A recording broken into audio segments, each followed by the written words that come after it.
Monsieur l'honorable Iberi Furugota, vous êtes député national élu de Goma, en même temps candidat. En cette période où la RDC traverse une situation très préoccupante de la partie Est, quelle est votre observation sur le départ de l'EAC, surtout que vous intervenez à l'Assemblée nationale et surtout sur des questions sécuritaires? Le peuple lui-même a jugé bon que l'EAC puisse cesser ses activités ici, compte tenu des multiples accusations faites par des observateurs crédibles, venus du monde entier d'ailleurs, et puis des observateurs congolais, parce qu'il y en a, des observateurs de très grandes compétences, par rapport à la mission qui lui a été confiée, la mission de faire partir la rébellion dite du M23, qui n'est qu'une équipe de terroristes, des envahisseurs qui viennent de l'étranger pour déstabiliser le Congo. Alors l'EAC n'a pas réussi à le faire. Par contre, il a été observé que par moment, les troupes de l'EAC favorisaient l'incursion de ces troupes-là à l'intérieur des territoires où ils n'étaient pas avant l'arrivée de l'EAC. Ça veut dire que l'EAC a facilité carrément la progression de la rébellion, selon les observateurs internationaux. Alors l'EAC ne devait que partir parce que l'EAC n'a pas respecté sa mission et selon les accords signés avec la République démocratique du Congo.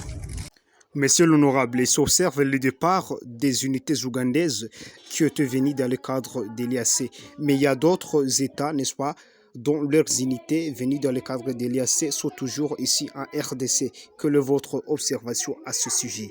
Ça dépend de l'appréciation du gouvernement congolais par rapport à sa cotation vis-à-vis de la mission confiée à l'EAC. Au reste des troupes, si les restes des troupes peuvent faire leur travail convenablement, mais on peut se dire que ces troupes-là peuvent signer un autre accord, parce que ce sont des États, peuvent signer d'autres accords bien définis avec la République démocratique du Congo par rapport à leur mission, nous aider à stabiliser l'Est de la RDC le temps que la République démocratique du Congo puisse organiser son armée, parce que ces troupes-là profitent de ce qu'on appelle le manque d'organisation de l'armée congolaise qui a subi 30 ans de guerre sans être restructurée, sans recruter de nouveaux éléments, sans être équipée avec les embargos et tout. L'armée congolaise est en train de s'organiser. S'il existe quelques troupes, quelques États qui acceptent de nous aider correctement, de nous aider honnêtement, nous pouvons rester avec 2 ou 3 États. Mais les troupes qui sont accusées d'avoir facilité à la rébellion d'entrer dans des territoires où elles n'étaient pas, il y a le Kenya et l'Ouganda, et qui se moquent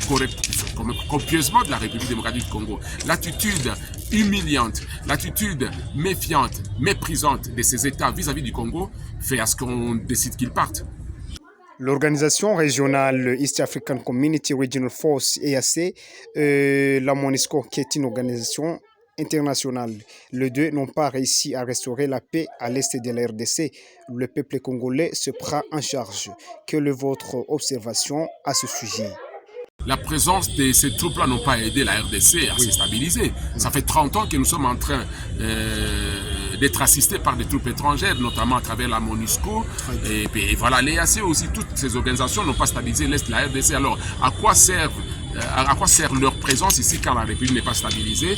Et bien, voilà, nous on trouve, moi à mon avis, et le peuple congolais, parce que le peuple congolais n'est pas dupe, le peuple congolais, le gouvernement congolais trouve qu'il est important qu'on organise notre armée dans toutes les conditions possibles, qu'on mette tous les moyens dans notre armée pour que notre armée devienne une organisation sécuritaire assez équipée, assez déterminée, assez forte. Mais voilà, moi je crois qu'il faut plutôt mettre tous ces moyens dans l'armée congolaise que de compter sur les étrangers. De toutes les façons, il n'y a aucun État au monde qui se fait protéger correctement par les étrangers. Aucun étranger ne viendra mourir pour nous ici.